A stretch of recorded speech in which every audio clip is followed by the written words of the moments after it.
Good morning and welcome to Frontiers of Knowledge segment of Dr. Lamba's Awakening Call.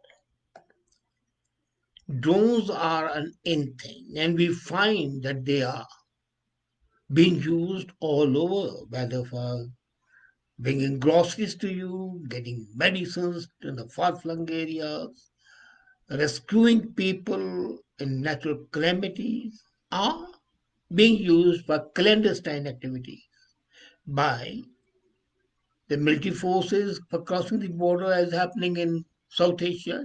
Pakistan is sending arms to the militants through the drones. Drug cartels are using it, and so on and so forth. But now comes a new drone. A drone that has a double barreled shotgun with it and starts shooting it. This drone has been designed by UK military and this is hexacopter. So 6 feet. Ordinarily, drones are 4 feet. Quadcopter, if you have heard of the name, and it has two shotgun barrels with it. The drone is called I-9 and is capable of flying indoors and outdoors. Of course, it does fly, but there's something. It has artificial intelligence and it identifies the targets accordingly, kills them. The current design is outfitted with a twin barrel shotgun, and they say that this drone can be upgraded to use a rocket or a chain gun shortly. It can be used to destroy using an anti aircraft gun the aeroplanes, which are beyond the range of AAK 5 anti aircraft gun fire. And then it has six barrels. The barrels are rotating and it provides breaching commandos in urban settings with initial view to the interior spaces. So the terrorists are hidden inside a building and they cannot be seen. So it can provide the view, go inside, kill the terrorists. Troops in Afghanistan suffered significant injuries, casualties during this breaching phase. There's a time code. And once the drone is inside, the troops on the ground can then authorize it to open fire from a live screen on a screen nearby so they can direct where the fire should be done. There's another thing that it does identify the target, it does kill them, but it's also designed to act as a battering ram to bring down a wall. It can be used as a ram and then not only battering ram for the wall, but it can be battering ram for the other drones. So if the drones are there, which are not as capable as it is, so it can go and hit them and destroy them. Well, medical means military science is also increasing, as I've been writing in my series, the most expensive one. But this is not expensive. This is a few $1 million, but it is extremely useful for maintaining law and order, for countering terrorist activities and drug cartels and other activities. And then we were talking of the drones.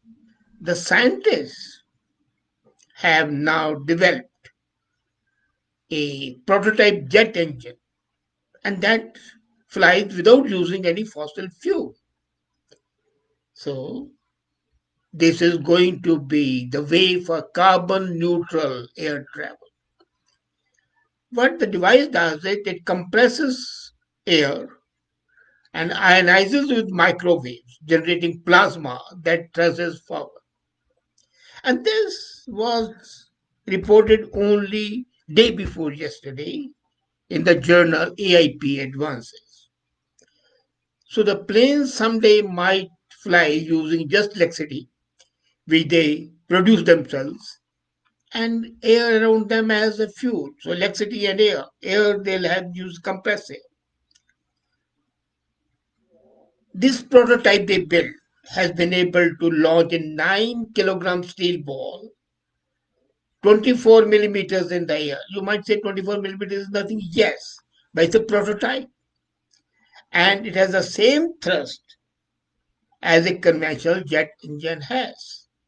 So this jet engine based on microwave air plasma can be an excellent alternative to the conventional fossil fuel jet engines.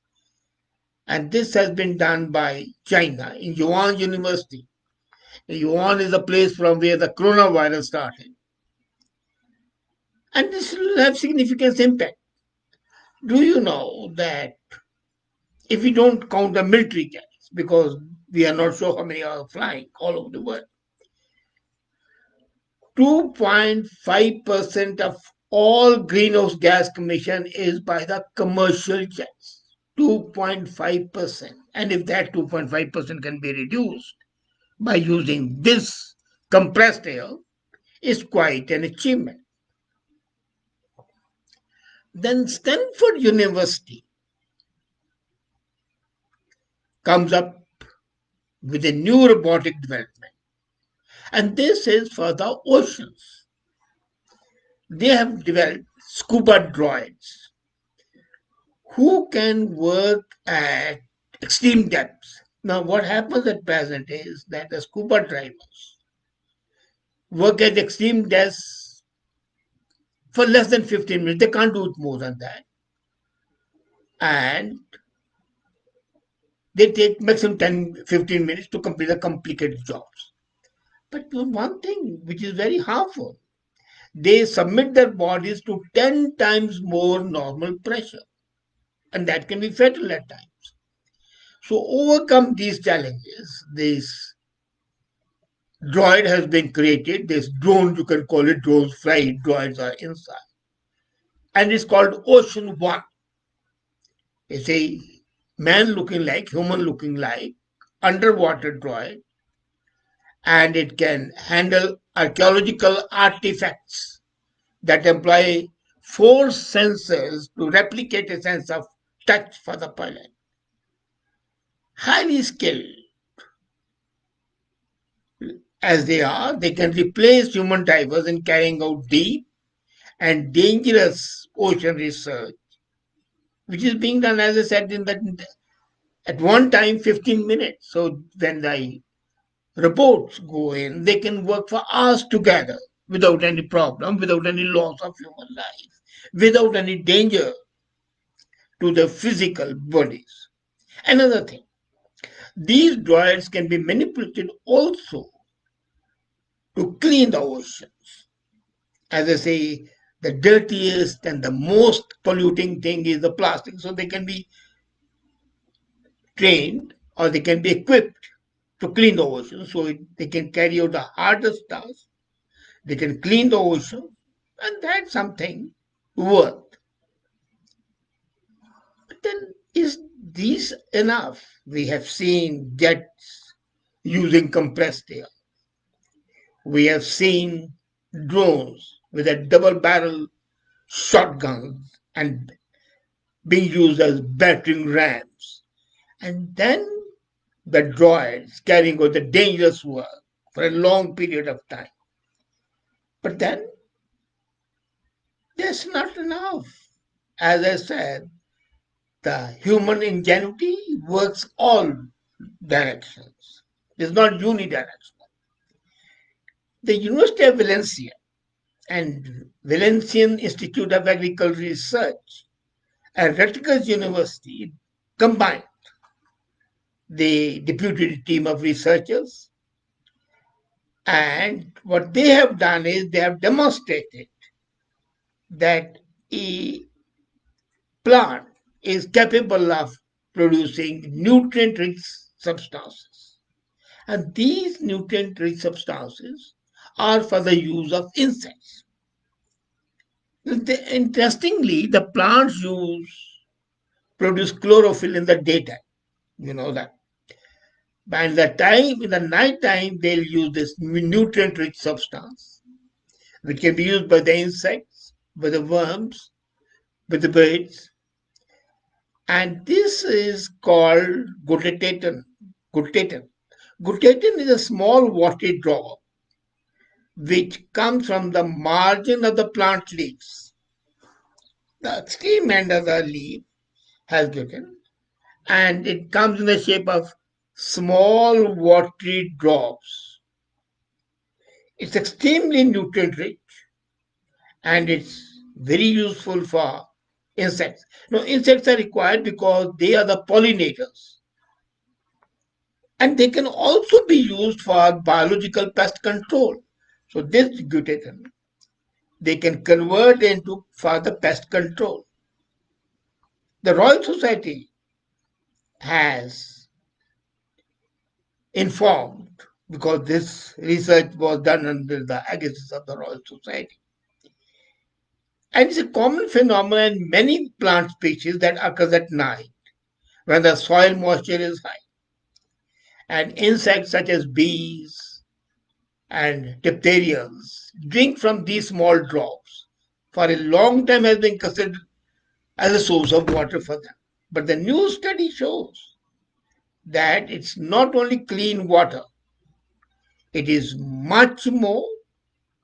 And as I said earlier, it can be done in a way that some can be used for the insects to drink, for whom it's a life saving. It can also be used to destroy wasps and other predators. So, this development would be a heaven sent for the horticulturists, for the farmers, and also for the agriculture, the researchers, how they can further do. Now, the second step, according to then the scientist was, they are saying that is it possible for them to generate both the drinking water as well as the destroying water, drinking water for the pollinators and useful insects, and destroying water for the parasites. If it's possible, then it will be a great achievement. But is that possible? That yet remains to be seen.